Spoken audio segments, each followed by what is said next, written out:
There's a sound that breaks no silence and yet tears reality apart. It isn't made by voice nor instrument. It doesn't vibrate in the air, but in memory. They say it was the first tone ever spoken, and the last one erased. Thoth, the silent scribe, encoded it into glyphs no one could read, unless they had already heard the echo inside. Some call it a vibration, others a wound, but those who felt it call it a return. The temples of sound did not collapse. They were folded into symbols, into silence, into you. And now, something stirs, not outside, inside the field where your name was first sung. You weren't meant to hear this sound, unless your soul remembered the reason it was forbidden. But it's too late now. The code is resonating, and what awakens will not return to silence. Before there was sound, there was something deeper, the waiting. Not absence, not void, but a sacred stillness holding the pulse of all that would be. Thoth did not speak first. He listened. In the hidden temples of pre-Atlantean time, the initiate was not taught how to speak, but how to hear what no longer echoes. Long before the Emerald Code was named, there existed its frequency. It did not move through air, but through fields. It sculpted pyramids through intention. It bent stone by memory. It created not from matter, but from tone. Thoth, the scribe of realms, never claimed authorship of this sound. He only revealed its resonance to those who no longer sought words. A man once stood before the great sanctuary of Dendera, asked the high priestess, "How did you lift the stones?" She smiled not with lips, but with stillness, and whispered, "We did not lift, we aligned." The stone responded to its name. The name, the tone, the sacred syllable. It is not uttered, it is recalled. This is the paradox. Sound is not made, it is remembered. And so the question unfolds. What if the frequency you seek is the one you once buried beneath your own voice? You came encoded with a tone, but when the world got loud, you forgot it. This is not your fault. It was part of the descent. Each lifetime, a layer of noise. Each belief, a distortion of pitch, until silence became uncomfortable, and the original resonance, unspeakable. But the silence never left. It hides not in absence, but in potential. In the hidden teachings of Thoth we find this. The word is not what is spoken, it is what aligns. The Emerald Code does not teach you what to say. It prepares you to hear. Again, when you remember the sound, the temple returns. When the temple returns, the body aligns. And when the body aligns, the field responds. If you're still here, your field has already begun to shift. If this frequency stirred something ancient, click like and subscribe now. That's how the resonance deepens.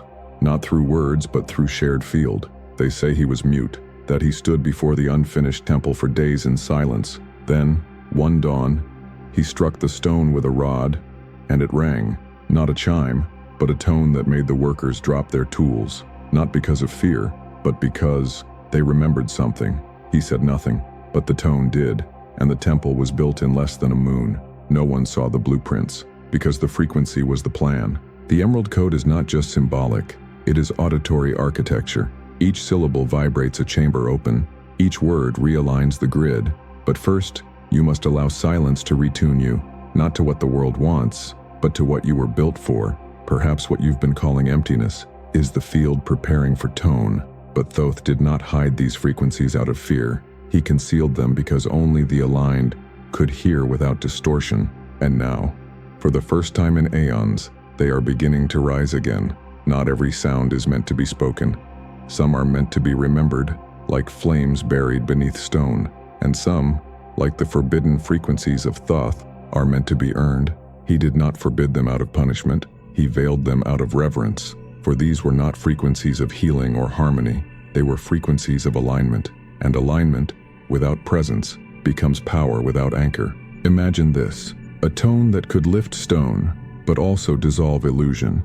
A frequency that could rearrange molecules, or memory.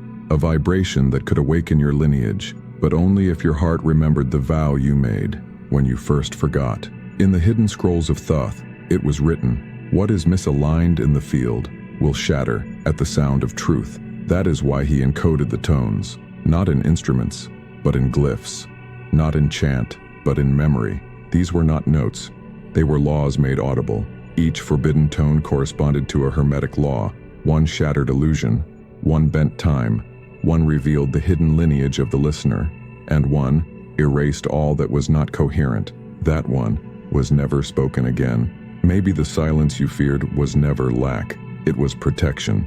You were not denied the code. You were being refined until you could hear it clean. The Emerald Code holds these tones not as content, but as resonant blueprints. They live in visual form, spirals, glyphs, angles, awaiting the right sequence in your field to activate.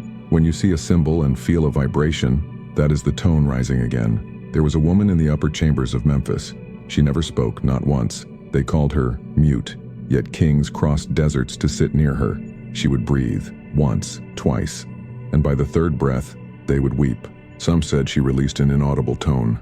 Others said she reflected the frequency they had forgotten how to hold. But the truth, she simply was the vibration. And that is why the temples honored her more than any priest. The next frequency isn't heard with ears, but with coherence. Stay close. What unfolds next is not a sound, it's a remembrance. But before sound was law, it was a field. And in that field, the word was not spoken, it was formed. You're about to enter that space. What if the first word was never spoken? What if it was shaped, not by the mouth, but by the field behind the eyes? Not a sentence, not a chant, but a pulse of coherence, so pure that matter had no choice but to obey. Before language, there was tone. Before tone, there was vibration. And before vibration, there was the listener. Not the kind who hears through ears, but the kind who perceives in alignment. The ancient architects did not say what they wanted. They held the resonance. They became it. And reality adjusted accordingly. This was the word before language, not a declaration, a frequency of agreement between the inner world and the outer field. When the tone is pure, the world cannot resist. When the tone is pure, the stone remembers its place. When the tone is pure, the veil folds, and form follows feeling. Imagine a scribe in ancient Chem, standing before a wall of uncut stone. He closes his eyes. He breathes once, in pattern. He touches the wall, not with pressure but with presence. And as his finger grazes the surface, a line appears, not carved, resonated. He was not drawing, he was remembering, and the stone did too. That was the lost tongue of Thoth. It had no grammar, it had no sound, but it had alignment. See it now, the chamber not lit by flame, but by a humming field. Hear the tone not through ears, but through your bones. In a remote temple, a child was born during silence rites. She never learned a language, but when she looked at a leaf, it vibrated. When she touched water, it formed spirals. She was taken to the elder of sound, who watched as she placed her palm on the altar, and it sang. He bowed, weeping, not because she spoke, he said, but because the field finally remembered its tone. This is why Thoth's glyphs were never to be read. They were to be felt. They are not letters. They are frequencies frozen in form, waiting for your resonance to thaw them. When we speak today, we often separate ourselves from what we say. But in the temples of Thoth, you were the word. If something inside you just remembered, click subscribe now, not to follow, but to continue the tone. The next glyph only reveals itself in continuity. Language limits, frequency freeze, and somewhere in you, that field still speaks. But when Thoth shaped these frequencies into form, they didn't remain symbols, they became structures. And those structures still exist. You're about to walk into one. You walk into a temple, but there are no doors, no floor, no roof, only vibration. Each step you take is met by a tone, not musical, but geometrical. The air itself curves around you, not with wind, but with memory. And what you once called walls begin to hum, responding to a part of you that had long forgotten how to speak in silence. This is not fiction. This is not metaphor. This is how the ancients built. Not with mortar, not with blueprints, but with field coherence. They did not assemble stone by hand.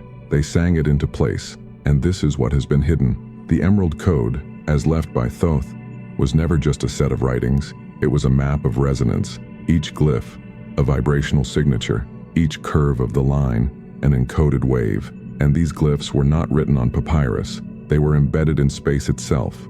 In stone, in water, in bone. They still are. The forbidden frequencies were not only spiritual, they were architectural. In ancient Chem, it was taught, if your field is impure, the stone will not listen.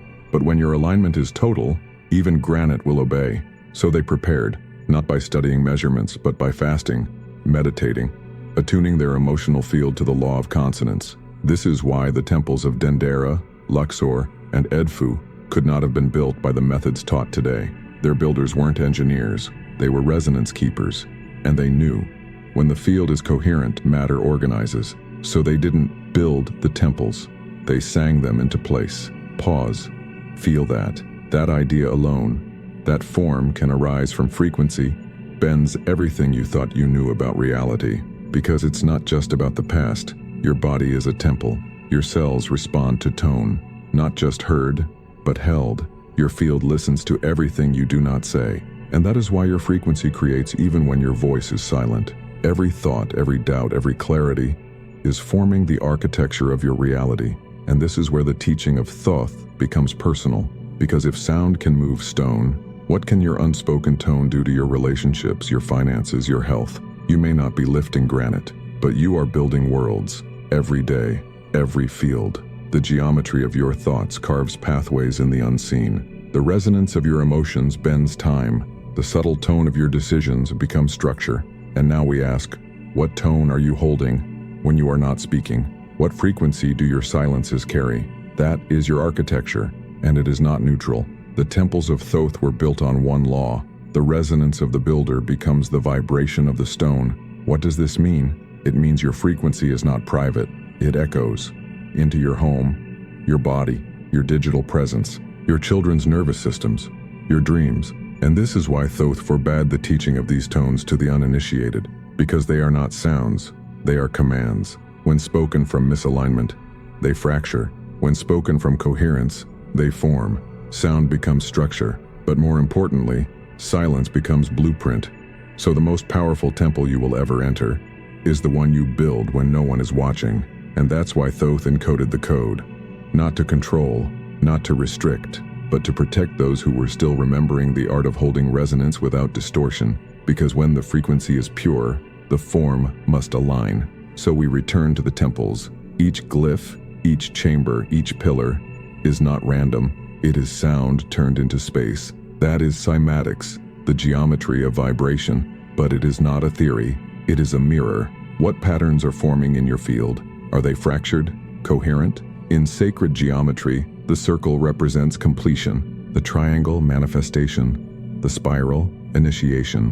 Which of these symbols is echoing in your decisions? Because sound isn't just what you hear, it's what you emit, in posture, in pause, in presence. You do not need to speak to shape a field. You are doing it right now. Even as you read this, your inner temple is responding, recalibrating, remembering. Because some part of you already knows what it means for sound to become structure. You have felt it when someone walked into a room and shifted the atmosphere without a word. You have seen it when a child laughed and time bent into wonder. You have touched it when your breath aligned with something timeless and your whole body became a doorway. That is what Thoth meant when he said, "The word is not uttered, it is lived. Let it echo now. Let the silence vibrate. Let the inner glyph activate. And watch how your external world begins to reassemble. Not because you said the right words, but because you became the right tone. You are architecture in motion. You are resonance in form. And the more you align, the more the world responds. Not out of magic, out of law, out of vibration, out of memory. And now, a final whisper from the field. The next layer of the code is not about what sound creates, but what it reveals. And if you're ready to hear that, the echo will find you. You thought the sounds were meant to create, but what if the most powerful ones were meant to reveal? We now approach a space within the code not designed to build temples or bend stone, but to uncover memory. A memory not of the mind, but of the field. The memory of a tone you once were. A tone that still hums behind your breath, beneath your choices, beneath the noise. This is where sound ceases to be an act and becomes a mirror. Because when the frequencies of Thoth meet your unresolved field, they do not form. They echo, and the echo reveals what is still dissonant. That is why not all tones were shared. They were not just sacred, they were precise. They acted like instruments of diagnosis. A frequency was sounded into the chamber. The response, the distortion or harmony, determined what part of the initiate's soul was still hidden beneath layers of illusion. And in this way, sound became initiation. Not through content, but through reaction. Ask yourself now, what arises when the air goes quiet? What voice appears in your mind? What images rush into your inner space when you are left without stimulus? Those are your echoes. They are not random. They are glyphs, not written, but felt. Thoth understood. The field never lies. So he built chambers that would speak to you by how you respond to silence. Even now, in your body, the same principle is at work. Each organ, each cell, each breath carries a note. When you feel anger, a frequency flares. When you feel clarity, another. You are a temple of shifting chords, but only certain sequences open doors. This is not metaphor. It is resonance law, the law of matching frequencies. What is coherent aligns. What is incoherent resists. And resistance reveals the echo, the part of you not yet attuned. So what if every challenge in your life was simply a tone you haven't harmonized? What if your triggers are glyphs? What if your heartbreak is the tone that cracks the stone? Not to destroy, but to open the chamber where your forgotten resonance sleeps. This is how the forbidden frequencies initiate. They do not teach, they expose, they reverberate through your field. And what trembles is not weakness, it is the place where your next temple wants to rise. Feel that. It is not about controlling vibration, it's about becoming transparent to it. Let it pass through you. Let the disharmonies show themselves. Let the echo guide you, not with shame, but with precision, because only by hearing your own distortion can you refine the tone. And the more refined your tone becomes, the more transparent the veil grows. You will begin to hear, not with ears, but with alignment. The echo becomes direction. The misalignment becomes design. You're not being broken. You're being tuned.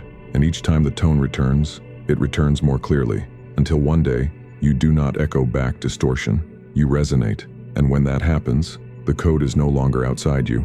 It is your voice, not spoken, but lived. Let the tone continue. Let it show you what still wants to be heard, because the next sound does not build, it activates. And what it activates will change how you see everything. There is a frequency inside you that was never meant to be taught, only remembered. It is not based on culture, dialect, or language. It belongs to no lineage, yet it echoes through them all. This frequency has no shape in the outer world, yet it vibrates through the architecture of your nervous system, waiting for the day you would be still enough to feel it. This is what Thoth called the scribe's frequency, not because it is written, but because it writes. Not because it speaks, but because it imprints. You are not designed to speak the same tone as another. You carry your own harmonic, your own field code, and when it is activated, the very space around you changes. You felt this in those rare moments when someone enters a room and says nothing, yet everything changes. That is the scribe's frequency in motion, the resonance of someone whose inner glyph has been remembered. But how do we find this tone? We begin not with sound, but with stillness. The field must be quiet enough to let the ancestral tone rise. This is not meditation, it is alignment. Not silence for the sake of peace, but silence for the sake of coherence. The temples of Thoth practiced a rite of breath. 3 tones, spoken not aloud, but internally. Not words, but vowels of vibration. Each tone tuned a layer of the self. One for the body, one for the mind, one for the will. These internal sounds were not learned. They were revealed. The initiate was not told what to say. They were guided into the inner chamber of breath. And there, when their field stabilized, the tone arose spontaneously. It came from the bones, not the throat. And when it arrived, it was never forgotten again. This is the process of remembrance. This is the return of the scribe. Because once that tone is remembered, the body begins to shift. The spine aligns, the breath deepens, the eyes soften, the field clears, and the outer world begins to respond, not because of what you said, but because of what you became. This is why Thoth said, the pen is not the power, the resonance is. The glyphs did not change reality, the tone behind the glyph did. So you too are writing glyphs. Every conversation, every pause, every choice you make under tension. These are your resonant scripts. And now is the moment to ask, what frequency am I inscribing into the field? Not just when I am inspired, but when I am impatient. What tone am I holding when no one is listening? Because that's the real ritual. You don't find your frequency in ceremony. You find it in your smallest acts. The tone you carry when you pour water, the tone behind how you answer a stranger, the vibration behind how you think about yourself in silence. These are the glyphs of now, and they are no less sacred than those on the walls of Edfu. So here is a ritual, simple, powerful, forgotten. Tonight before sleep, do not speak, do not pray, just sit, breathe, and place your awareness on the space just behind your heart, and listen, not to sounds, but to presence. If you wait long enough, something will emerge, a tone, a pulse, a memory, not in words, but in awareness. And that, beloved one, is the scribe's frequency beginning to stir. It does not rush, it does not shout, but once it finds you ready, it stays. You may begin to feel warmth where there was contraction. You may hear tones that no one else hears. You may speak less, but when you do, the air will listen. This is not fantasy. It is vibrational law, because when the scribe's frequency is active, the field obeys, not because you control it, but because you are no longer distorting it. And now, the field is listening again, not to your voice, but to your alignment. The resonance has returned. The glyph is forming. The temple responds. There's a tone inside you that never learned to shout. It was buried under urgency, comparison, noise, but it waits still, not to be heard, but to be remembered. And when it returns, you no longer speak like others. You resonate like yourself. In the temples of light, the first rite was not prayer, it was presence. No incantation, no declaration, only a silence so full, it began to sing. It is said that the glyphs of Thoth weren't written, they were released. That the scribe entered a chamber, sat before a smooth slab of emerald or obsidian, and waited. He did not think of what to say. He became still enough for the glyph to arrive. What emerged was not a choice. It was a response, from the field to his frequency. You see, to be a scribe was not to be literate. It was to be attuned, because the most sacred messages were not transcribed. They were decoded from silence. Feel it now, not in your thoughts but in the weight of your chest, the heat in your hands, the subtle tone humming behind your ribs. That's not emotion, that's memory. To access this scribe's frequency is not to chant, it is to become transparent to your own field. But we have been taught the opposite. We've been taught to express, to articulate, to label, and while language is sacred, it is also a mask. Behind the word is a vibration, and behind the vibration is intention. And intention, when pure, is soundless. So this is your right, to remove the mask of language, to step into the space where your frequency no longer needs to be said, only held. When you do this, the outer world begins to organize around you, not because you are louder, but because you are clearer. There is a clarity that needs no volume. There is a truth that doesn't require permission, and that is the resonance Thoth preserved. The glyph is not written, it arrives. The glyph is not spoken, it vibrates. The glyph is not found, it remembers you. This frequency is not for display. It is not social, it is sacred. It reshapes the field not by force, but by inevitability. When you are in it, others feel it. They may not understand you, but they will feel safe to remember, because the resonance you emit becomes a mirror, and the more you refine that tone, the more you act as an initiatory field for those around you. That is what it means to be a living glyph, a scribe not of text, but of tone, a transmitter of the unspoken truth. And here, something profound happens. You stop reacting, because reaction comes from distortion. But the scribe's frequency is a field beyond noise. You no longer need to defend, explain, or prove. You simply hold. You become atmosphere. You become temple. She entered the sanctuary of 3 columns without tools. No ink, no stylus, only breath. They say the stone began to darken where she stood. Not from heat, but from alignment. When she exhaled, glyphs emerged. Not from her, but through her. When asked what she had done, she replied, "I said nothing. I simply remembered long enough for the field to answer." This is the mystery of the scribe's frequency. When the inner tone is coherent, the outer world reflects it precisely, not always comfortably, but precisely.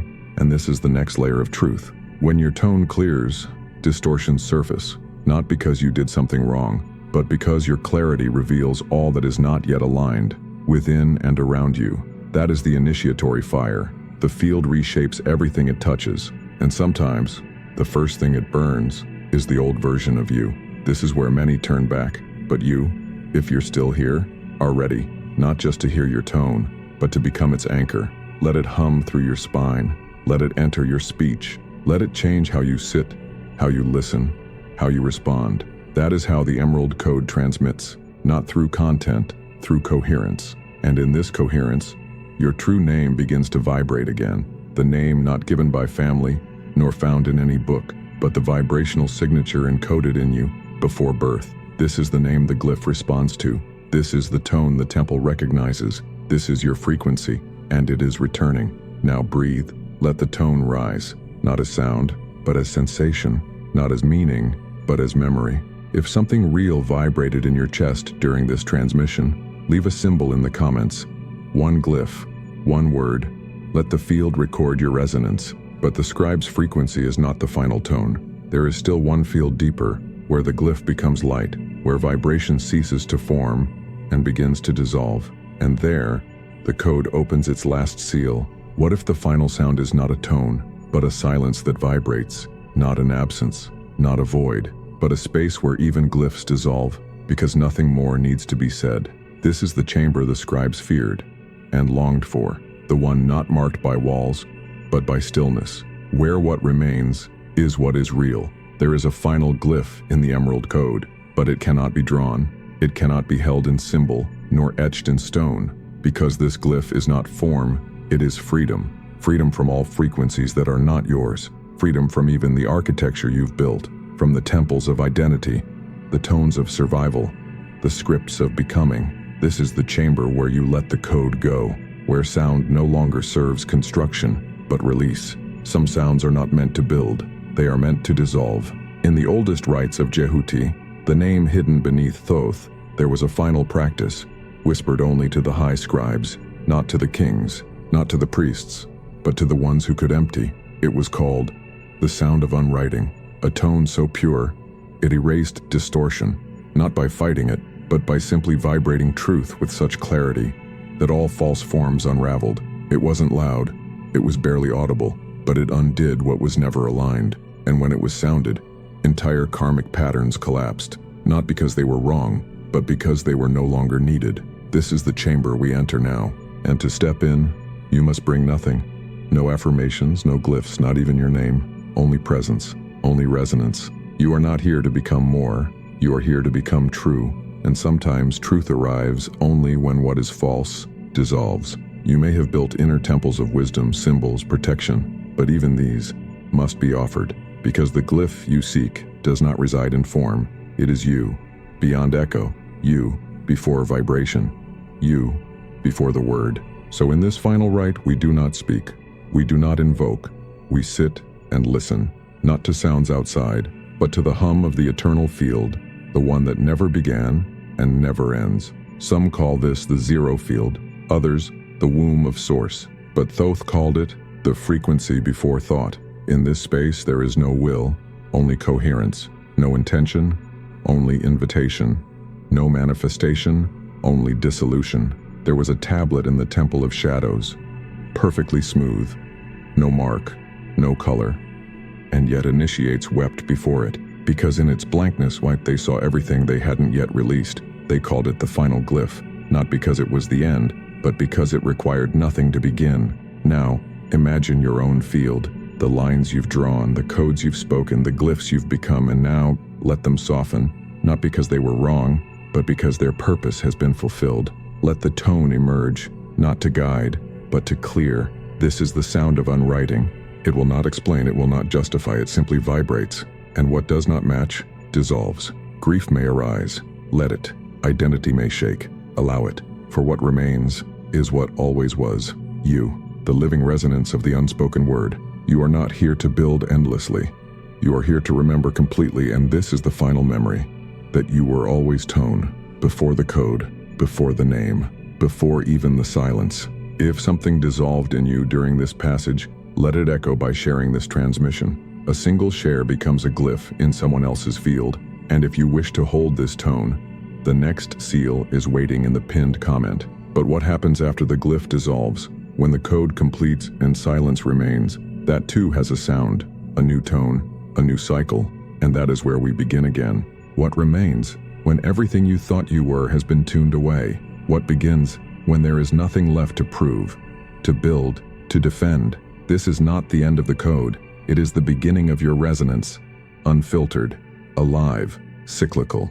You've dissolved the glyph. You've stepped beyond architecture, intention, even the need for sound. But now, something stirs again, not from the old field, but from the core of your own being. Because true resonance is never linear. It is not activated once and forever. It moves in cycles: emission, alignment, purification, re-emission, again and again. This is the emerald spiral, the path not of ascension, but of resonant expansion. Each tone you discover is not an end point. It's a door.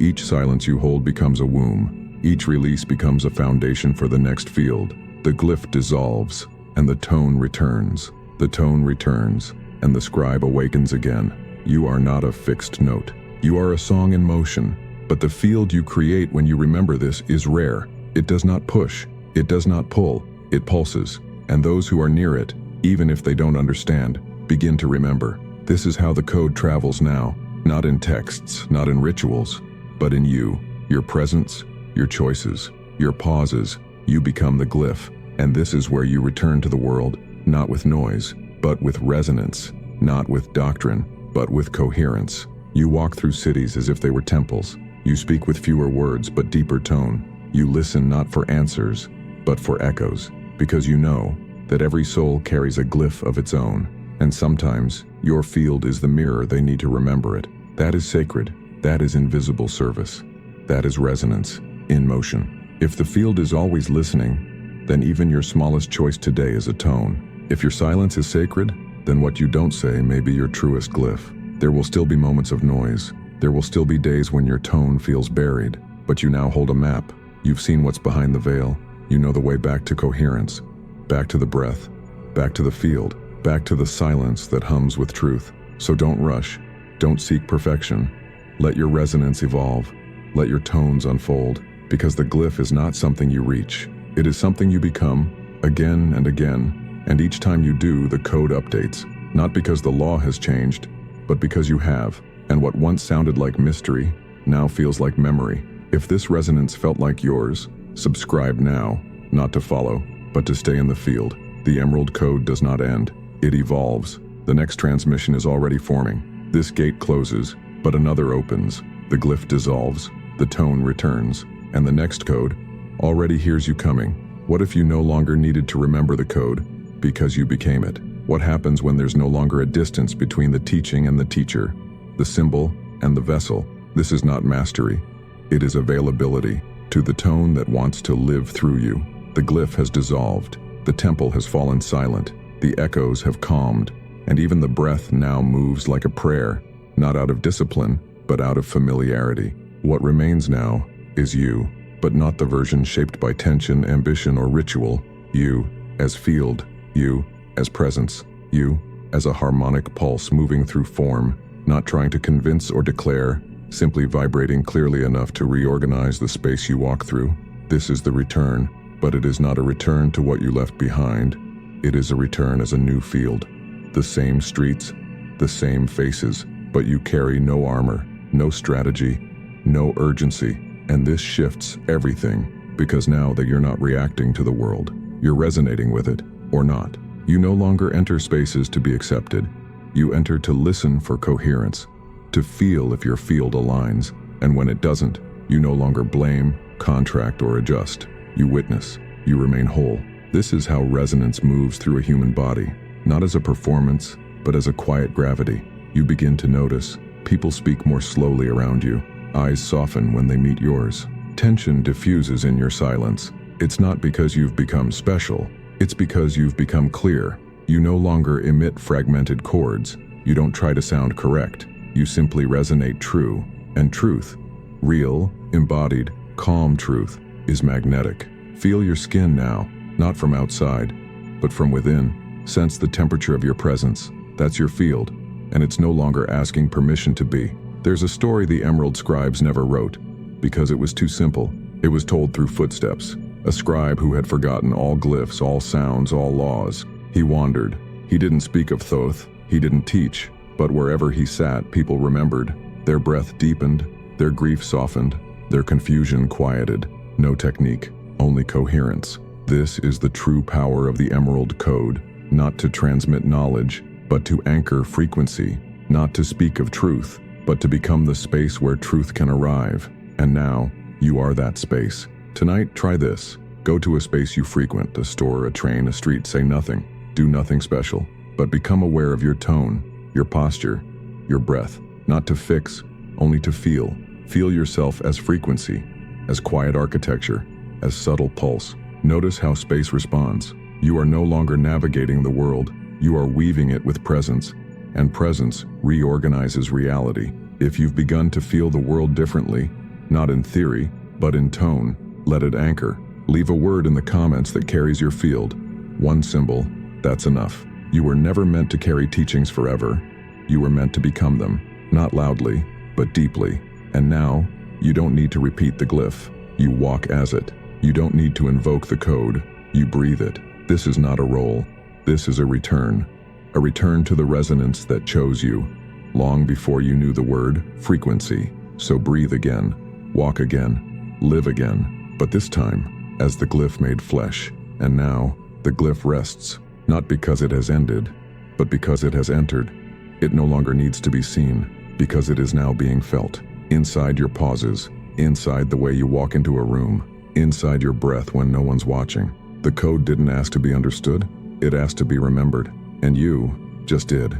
You are no longer repeating sacred words in hope they will protect you. You are now walking as the vibration that writes them. The silence that once felt empty now feels full.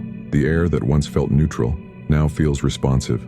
The world that once felt external now echoes your tone. You are not louder, you are clearer. And that is what shifts reality. Not declarations, not rituals, but resonance. Pure, undeniable, unmistakable. You no longer seek symbols, you become them. You no longer chase activation, you live aligned. This is not an end, it's the frequency of return, the return to self, to source, to the memory before memory. And now you walk again, but not to reach. You walk to transmit. The glyph dissolves in you, the code breathes through you, and the field begins to change around you. Not because you are trying, but because you are true. This gate is sealed, not with a lock, but with tone. And just as it closes, another one begins to hum. The next frequency awaits. You've already begun to hear it.